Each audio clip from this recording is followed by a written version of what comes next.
I've always admired her willingness to implement and try new things, and she's still doing it. From the Bay Area. Her name's Rimma. She has her brokerage, Rimma Realty, and we thought it would be fun to compare what's going on in different markets. Rimma, I know you've got quite a bit to share with us about what's going on in the Bay Area, so take it away. Yeah, thank you so much. I wanted to show you some stats, and I hope I'm not going to bore you with that. But in the Bay Area, we have, Bay Area is pretty big, but so we have 4 different MLSs and how many different associations. So every county had its own regulations, right, on how to follow, staying in home, in shelter orders. And then every so we had state regulations, then we have counties, then we had cities, and then every association was coming up also with how they wanted their showings and real estate transactions handled. So I'll show you, you'd see the difference in how it affected actually real estate market, all this local regulations. So here we're looking at San Francisco. And we're comparing here the April of 2019 with April 2020. So you'll see that San Francisco, basically March, April was shut down, right? We had the number of new listings compared to year before decreased by 62%. Number of pending sales was 70% down, and number of sold listing was 60% down. So we had the complete shutdown in San Francisco because a lot of big brokerage completely forbade the agents to come out to the property with clients, without clients. So everybody really was staying home. And as you can see, that reflected in what was happening on real estate market. Yeah. You guys were one of the first places to close down too, if I'm not mistaken. Yeah, exactly. And here I'm showing, and that's why the graphs you're seeing are a little different, because San Francisco has different MLS, and this I'm looking now at Marin County, and that's a different MLS. It's North Bay MLS, Berries. Marin County was very similar to San Francisco in reaction, maybe not as drastic, but here you can see the April graph, or I can show you the actually the numbers, right? So again, we have April 20th, 2020, and then April 9th, 2019. So we have the number of for sale, in other words, active listings was down 43%, new listings 76%. So a lot of Marin counties listings were withdrawn, especially if they were owners occupied. Listings were just like every day you had so many listings that were withdrawn from the market because people were scared and they pulled down. So that also pretty much shut down. But the interesting also thing over here on the graph that I saw. While you're looking, I'll ask a question. So in San Francisco, you couldn't even show houses, none. Is that right? Exactly. They couldn't even. So at the time I was closing a transaction, my buyers were buying condo in San Francisco, and we were closing at the time when shelter in place came in order. And the listing, because of the other side was a big brokerage, they were not, we had to do the walkthrough and something was wrong. They were not allowed to even enter the property. I had to drive to her house, pick up the key, get my clients in, and that was just totally, they were she was saying I could not go against my brokerage, Right. period. And Yeah. they would not even let them enter. The Mhm. most they could do, drive to the property and have you the key, Mhm. period. So, and here is the big difference was I just pulled, Napa, city of Napa, not the whole Napa County, but city of Napa, our wine country there. That country actually was shut down the last. They had, at the time they shut down, they actually didn't have any cases. They didn't have any cases of COVID, so they shut down last. And a lot of listings were still, if you look at the number of the for sale, it decreased only 99%, 10% compared to the other counties where we had 50-60% shut down. So the people in Napa were not withdrawing listings. And I also had the time listing, and we were not withdrawing it. Yeah, I remember seeing that listing. That's kind of where was surprised you were working up in Napa too. Yeah, since we had started doing short sales back in 2007, that took me kind of all over Bay Area. And that's how I started. I'm like, okay, I really don't care where to sell. And that's how it started. That's how we really were then, wasn't it? It wasn't, okay, forget the farm area. We're going to take a deal. We're going to do it wherever we can find it. Exactly. Where people needed us. And there were, as you know, there were not too many agents doing short sale, wanting to do short sales. Yeah. Right? So we were just all over. Yeah. And the last piece of, it doesn't, here we go. I just wanted to show the last, here, this is the last 24, just showing that we are moving forward. This is Barry's MLS, which is northern counties, which includes Marin and Napa. Oh. See, this is 24-hour watch. We have 122 new listings came on the market, 21 came back on the market. So those withdrawals that were withdrawn before start coming out back on the market.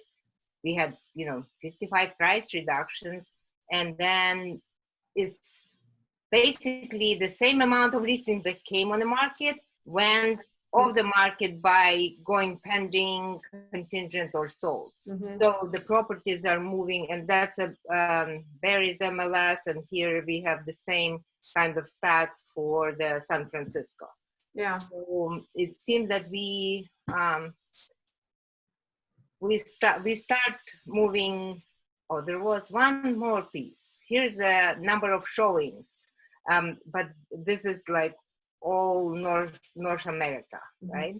So you can see the number of showings going up in March and then drops down way below in April. And then the last 4 weeks, it starts coming back up.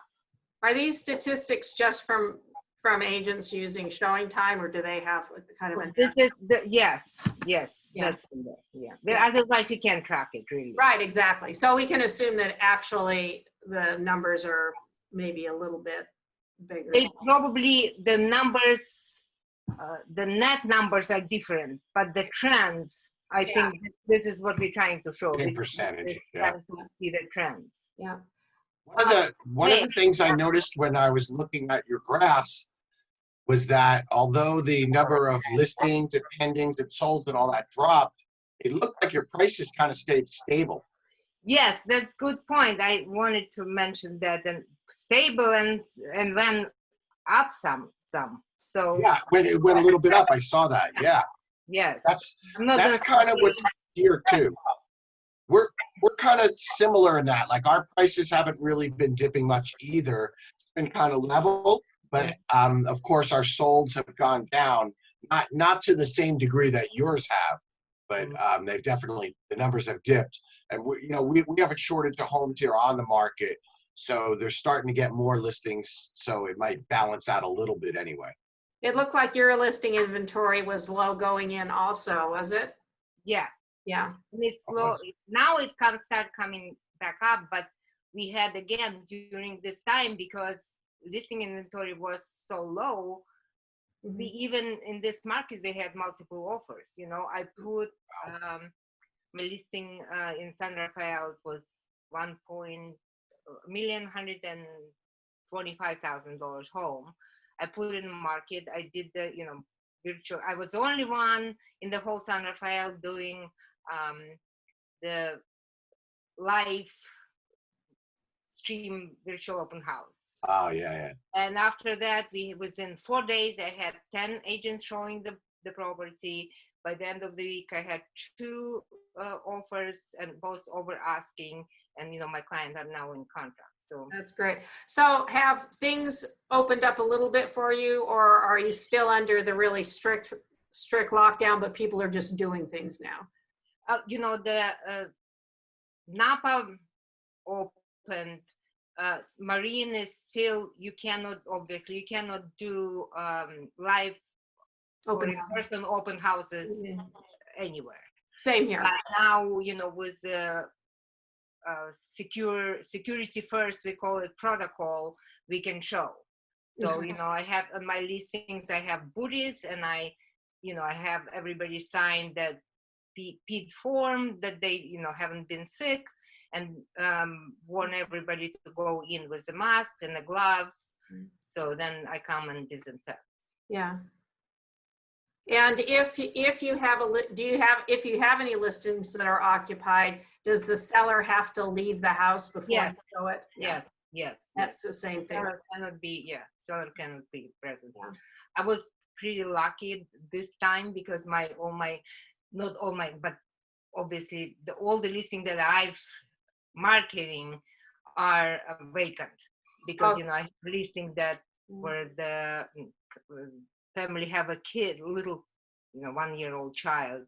So we just pulled it off the market and waiting and what happens. Yeah, of our listings, I think only one is occupied. Everything else that we have or that's coming up is vacant as well. We've been experiencing a lot of people buying a house, moving in, and then putting it on the market.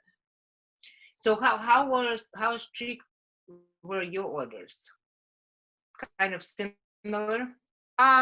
They were similar, although we could sell the house, we could show the house, and also if there was a buyer's agent that didn't want to, for whatever reason, maybe they had a compromised immune system, we could we could say, listen, we'll show the house for you. So we were allowed to do that, but following the protocols that you had talked about. Seller can't be there, house has to be empty, and we would, you know, mask up, and Andy had more experience showing how he's been showing a lot of houses during this period of time, and we also were only supposed to take one person in the house at a time, although I know that wasn't always how it worked out. So are you working together as a team or? Yeah. Yes. Okay. Great. So the strictest showings for us, at least, were on tenant occupied homes. We were not allowed to show those at all. We're still not. Yeah, we're not allowed to show them at all. Not even photographers are allowed to go in. The tenants are allowed, if they want, to take pictures and put the pictures or a video up. Is that the same by you? Yes. You couldn't show them occupied. And in fact, if somebody wanted to buy a tenant occupied house, they would be buying it without ever having gone in it. I don't even think that the appraisers would have been allowed in, so the bank would have to agree just to do a drive-by, which I know some of the big banks are doing. But you know, I refied during this period of time, and the appraiser came in the house, and he had been, but I know that some banks are not aren't allowing it. So honestly, well, even so, you know, it's really hard to sell a tenant occupied home anyway in a good market, you know, before it was always hard to do, and now it's really virtually impossible virtually really impossible, not just virtually impossible to sell it unless somebody's willing, willing to take on without ever having done an inspection. Or an investor. Yeah, that's always been the easiest way to sell a tenant property anyways, if you have an investor, because they don't really care about seeing the inside as much. Unless they think they're buying a problem, because it could be they get the house and then the tenant says, "Hey, the dishwasher's broken," and Yeah. So I don't see it's hard to say when exactly that's going to change. Andy's been keeping track of our numbers 3 times a week, going back and looking, 7 days past. So he's the guy to talk our numbers.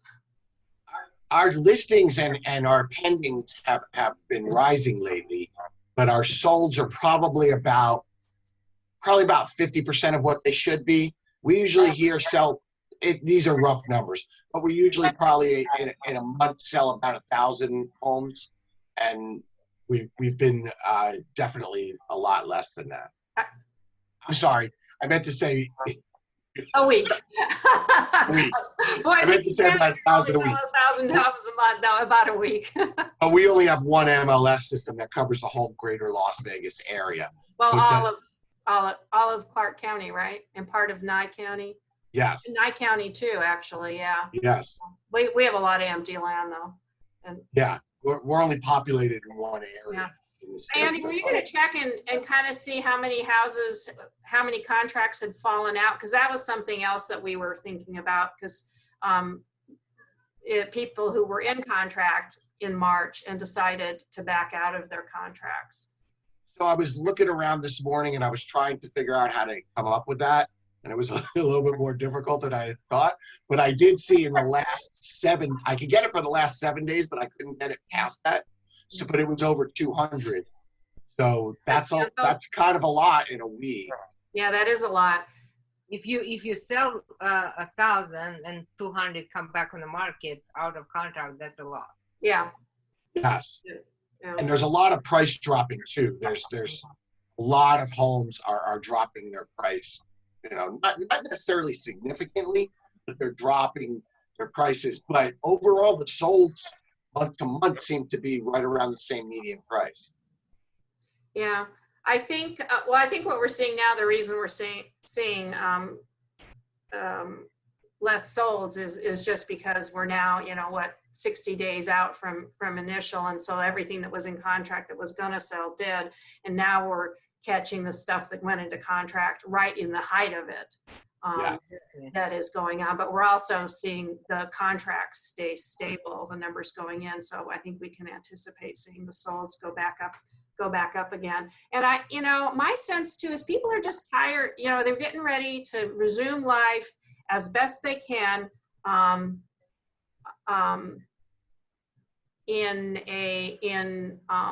in the situation. And so I'm talking to people.